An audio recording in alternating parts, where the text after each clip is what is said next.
My wife Charlotte and me had talked about getting rid of this big, clunky wooden cabinet for weeks. It was old, heavy as hell, and we wanted to make way for something more modern. So we planned to leave it on the curb for citywide cleanup day.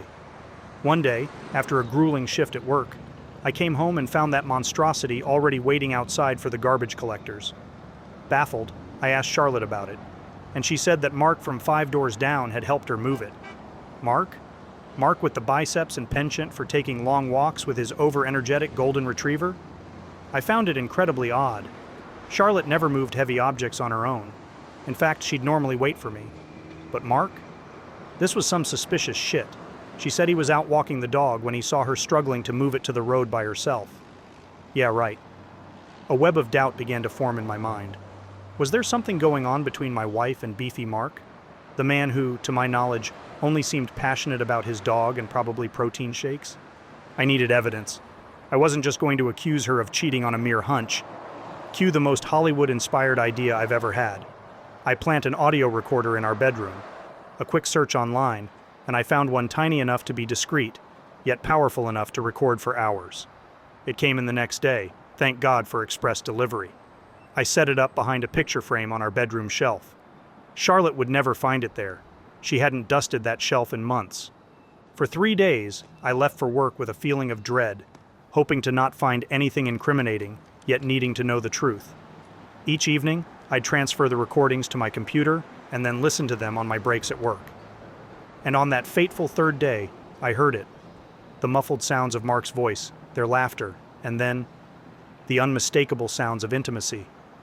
My heart pounded in my ears. The weight of betrayal pressed down on me. I felt a cold anger boiling inside, mixed with profound sadness. I left work immediately. When I stepped into my own house, there was Mark, standing in my kitchen, shirtless. The audacity. Without a word, I lunged at him, and a primal rage took over. My fist met his jaw, sending him stumbling over the dining room table. I climbed over, each punch a manifestation of my betrayal. I felt like a wild animal defending its territory. Gasping for breath, I eventually stepped back, leaving Mark sprawled on the floor, bleeding and disoriented. I then grabbed him by his hair and dragged his raggedy ass outside, where I gave him a fair amount of bitch slapping for good measure. Then, retrieving my phone from my pocket, I began recording a video, explaining to the world why I'd turned my driveway into a makeshift boxing ring. It felt important, in that surreal moment, to have some record of the madness. I went back inside and could hear Charlotte's sobs from our bedroom, but as much as the anger churned inside me, I had never and would never lay a hand on her. Storming into the bedroom, I found her huddled on the bed. "Pack your things," I barked, "and get your ass out of here and never come back." She pleaded, tears streaming down her face, begging for another chance. But it was over. The trust had shattered, replaced only by the echo of her betrayal. I told her she was dead to me. Don't call me, don't text me, just keep your whore mouth shut and never even speak my name again. I think I got my point across, but this wasn't over yet. I grabbed my phone again, navigating to Facebook. It was time for Mark's wife to know the kind of man she'd married. After a quick search, I found her profile. Apparently, she was an MMA gym kickboxing instructor. My lips curved into a grim smile as I sent her the video. That evening was overwhelming, and I was trying to process everything. The cacophony of emotions inside me was overwhelming. Anger, sadness, betrayal, and oddly, a dash of relief. But when I woke up, my phone was bombarded with notifications. It seemed Mark's wife, the badass kickboxer from the local MMA gym, had seen my message and the accompanying video. She replied with a string of furious messages and expletives, expressing her gratitude for unveiling the truth and promising that Mark was going to pay. I felt a mixture of pity and dark amusement thinking about Mark's already beaten state meeting, the fury of a trained kickboxer.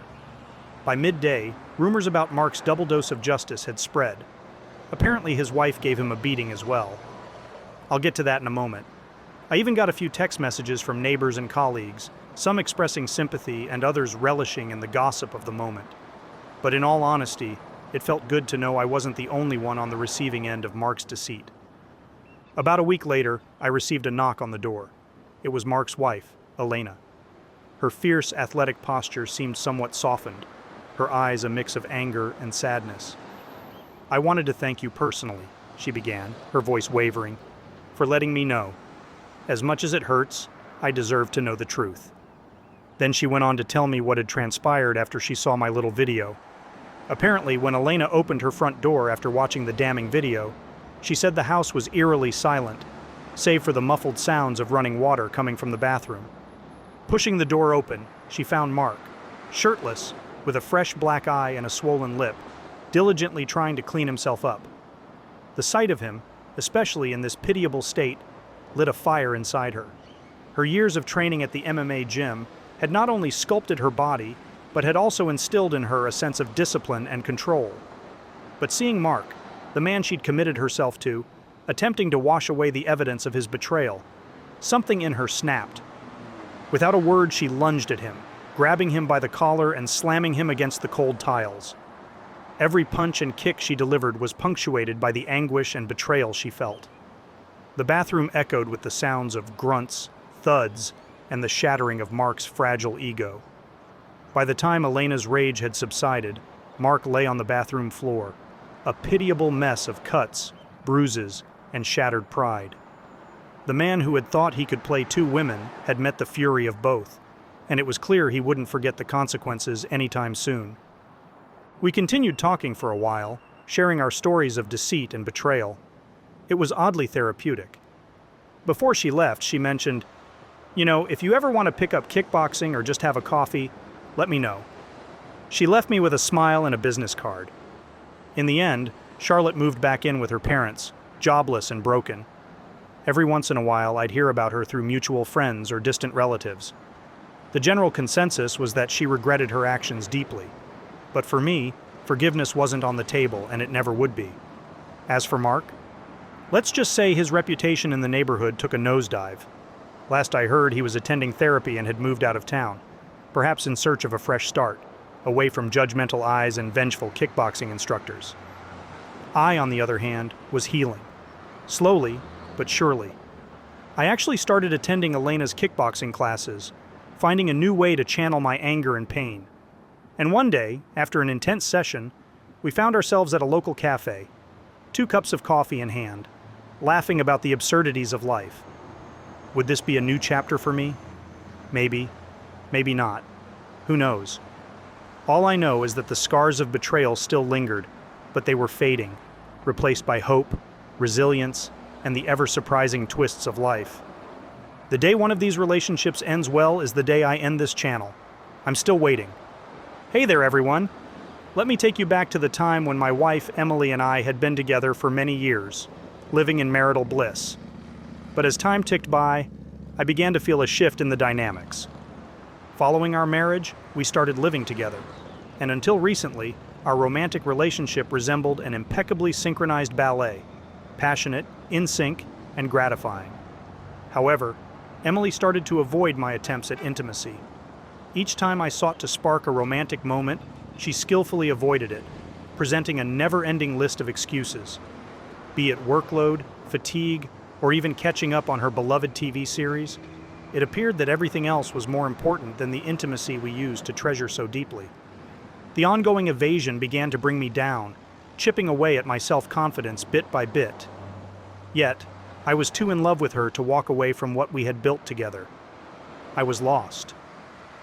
So, after many months of rejection, I devised a plan, a way to get back at her, a sort of social experiment.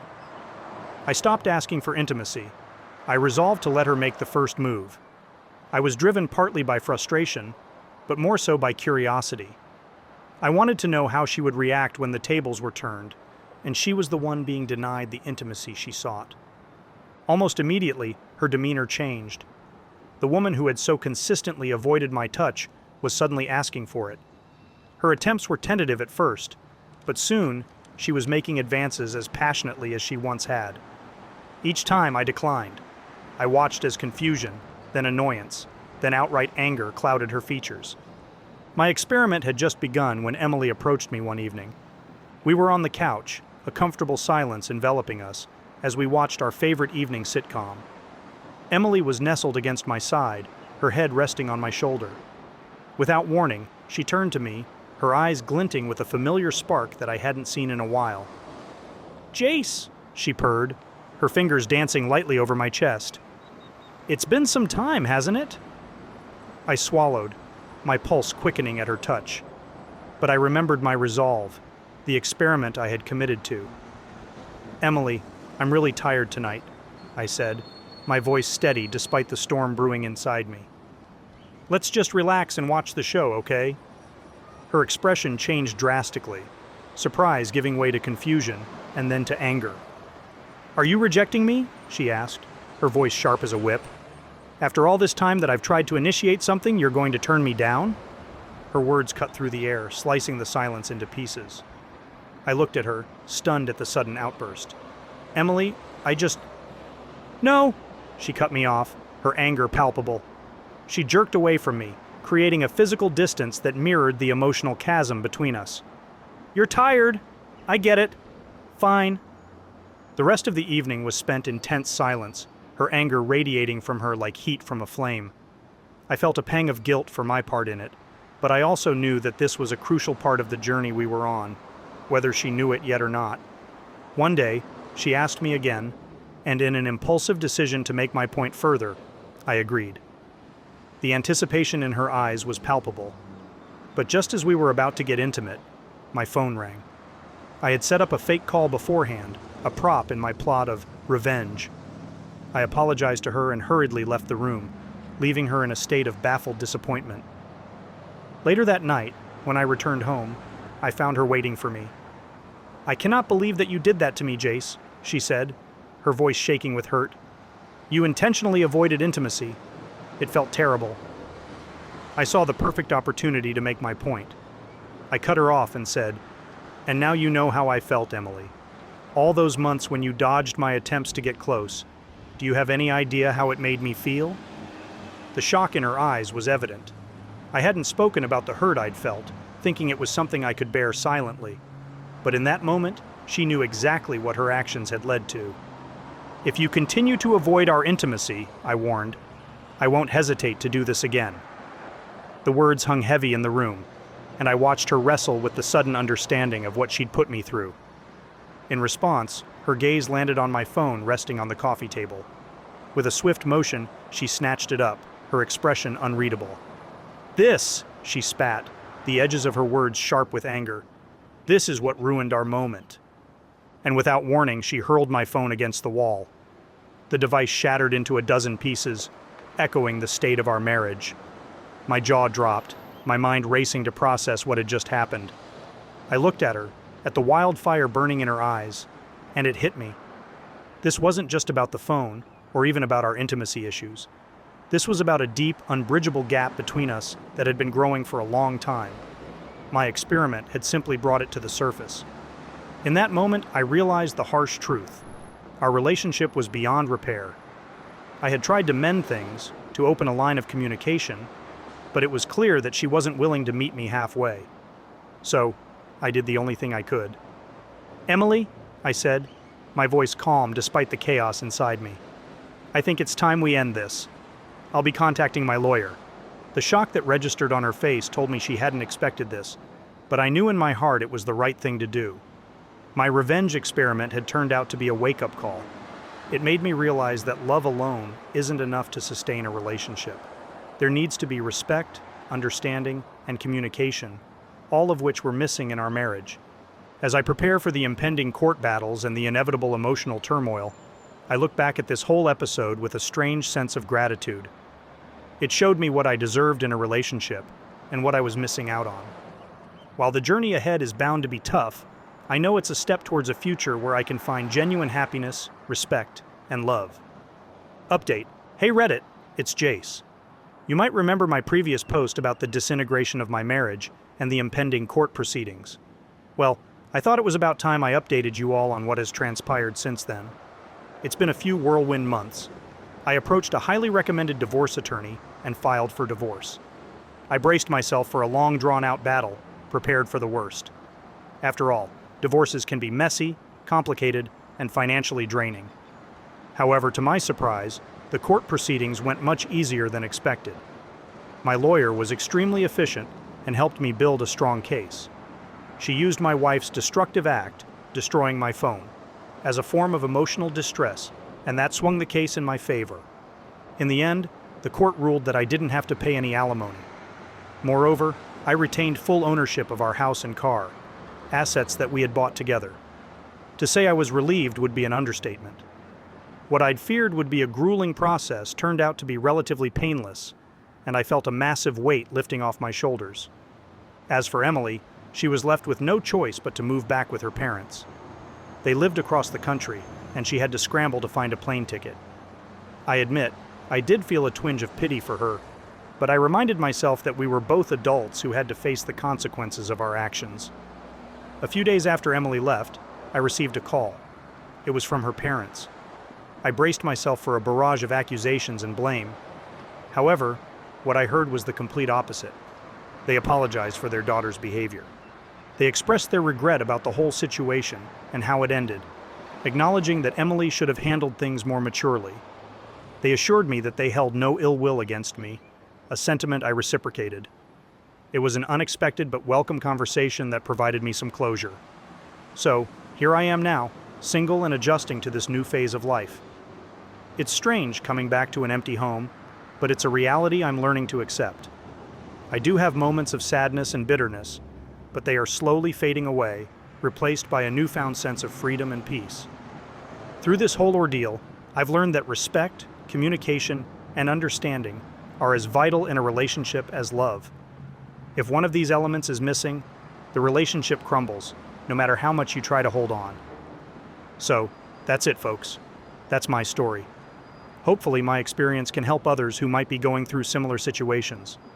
Remember, it's never too late to stand up for yourself and demand what you deserve in a relationship. Never be afraid to walk away if it's not working. In the end, your happiness and mental health are what matter the most. What a terrible husband. How dare he give her a taste of her own medicine? Hey Reddit, I'm Alice, and I've found myself in a situation that I never thought I'd be in. I'm writing this because I don't know who to turn to, and I feel like I'm about to explode with guilt and confusion. So here's my story. Cam and I met back in college. We were that super cliche couple who met during freshman orientation and just clicked. We've been together for years, moving away after graduation to pursue our careers. Cam got into engineering, and I found my passion in graphic design. We've had our ups and downs, but I always thought we had a solid relationship. Last month, we decided to remodel our house, starting with the flooring. It was something we were both excited about, turning our house more into our home. The flooring contractor, let's call him Mark, arrived on a Monday morning. He was professional, charming, and had this rugged look that I guess I found attractive. Cam was there when Mark arrived, and they discussed the details. I remember standing there, feeling a bit out of place but trying to be part of the conversation. After a while, Cam had to leave for a work emergency, leaving me alone with Mark. As the day went by, Mark and I started chatting. It was innocent at first, just small talk. But as the hours passed, the conversation became more personal. He shared stories about his travels and work, and I found myself opening up about my life with Cam, our dreams, and even some of our problems. I don't know how it happened, but one moment we were laughing over a shared joke, and the next thing I knew, we were in our bedroom. I can't even begin to describe the guilt I felt afterwards. Mark left shortly before Cam came home, and I acted as if nothing had happened. But everything had changed. I couldn't look Cam in the eye without feeling sick. He didn't notice anything off, just went on about his day, talking about work and the flooring. I nodded and pretended to listen, but inside, I was screaming. I've been carrying this guilt for weeks now. I see the way Cam looks at me, full of love and trust, and it breaks my heart. I love him, I really do, but I can't undo what I did. I keep asking myself, should I tell Cam? Part of me thinks he deserves to know, but another part is terrified of losing him and destroying our life together. I can't talk to my friends about this.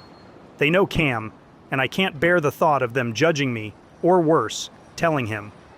That's why I'm here, anonymously pouring my heart out to strangers on the internet. I keep playing that day over and over in my mind, trying to figure out why I did it. Was I unhappy in my marriage?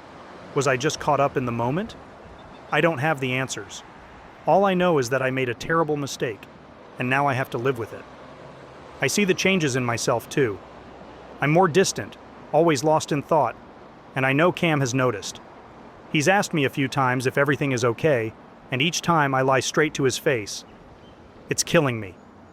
I'm scared, Reddit. I'm scared of losing Cam, the love of my life, over a mistake that I can't take back. But at the same time, I feel like I'm living a lie. Every day I put on this facade, pretending that everything is fine, when in reality, I'm falling apart inside. I guess what I'm asking is, what should I do? Do I confess and risk everything? Or do I keep this to myself and try to move past it? I know I'm not the victim here. I'm the one who messed up. But I'm just so lost and confused. I've read stories of people in similar situations, and the advice is always so varied. Some say honesty is the best policy, while others believe that some secrets are better left untold. I'm torn between the two. I know there's no justification for what I did. I betrayed Cam, the person who has been by my side through thick and thin. And for what? A moment of weakness? It's not fair to him, and it's not the person I thought I was. So, here I am, asking for advice, hoping for some clarity. Please, if anyone has been in a similar situation or can offer some insight, I'm all ears. I just don't know what to do anymore. Thank you for reading. I just needed to get this off my chest. Update. Hi again, Reddit. It's Alice. A lot of you advised me to come clean to Cam about what happened with the flooring contractor. Well, I did, and it didn't go the way I thought it would. Cam's divorcing me, and I'm in a whirlwind of emotions. I'm so mad at myself for telling him. I spent days gathering the courage to tell Cam the truth. When I finally did, it was like watching my entire world crumble in front of me. I told him everything, from the moment Mark and I started talking to the mistake I made. Cam didn't say anything for what felt like an eternity. Then, he just got up and left the room. The next few days were the worst of my life. We barely spoke, and when we did, it was cold and distant. Cam finally said he couldn't be with me anymore. He said he couldn't look at me the same way, and that trust was the foundation of our marriage, which I had shattered. I begged him to reconsider, to give us a chance to work through this. But he was adamant. He said he needed to move on for his own sanity. I couldn't believe it. Part of me had hoped he would be angry, yell, or even cry, but that he would eventually forgive me. I was wrong. Now, I'm filled with this overwhelming regret, not just for what I did, but for telling him. If I had just kept my mouth shut, we would still be together. I know that's a horrible thing to say, and I hate myself for even thinking it, but it's the truth. I'm mad at myself for not just dealing with my guilt in silence. I see now that my confession was more for my own relief than for the sake of our relationship. I wanted to alleviate my guilt, but all I did was transfer that pain onto Cam. How could I have been so selfish? Our friends and family know now. Some are sympathetic, but most are disappointed in me. I can see it in their eyes, the judgment, the disbelief. I've become that person, the one who destroyed her own marriage over a senseless mistake. I'm living in a daze. Our house, once filled with love and laughter, feels like a tomb. Every room reminds me of what I've lost. I keep thinking about all the plans we had, the future we were supposed to build together, and now it's all gone. I don't know what comes next for me. I've lost the love of my life, my home, and in some ways, my identity. I was Cam's wife, and now I don't know who I am. To anyone reading this, please learn from my mistake. The grass isn't greener on the other side. It's just a mirage, and by the time you realize it, you might have lost everything that truly mattered. I wish I could go back and undo it all, but I can't. I have to live with the consequences of my actions, and right now, it feels like a life sentence. Thanks for listening, Reddit. I needed to vent. I feel so alone right now. This poor woman. I can't believe her husband is holding her accountable for her bad choices. What a shame. I hope she gets the treatment she deserves. Psych, my skin crawled saying that. Anyways, let us know your thoughts in the comments section below. When you subscribe, be sure to click the notification bell. Click here for more Tangled threads.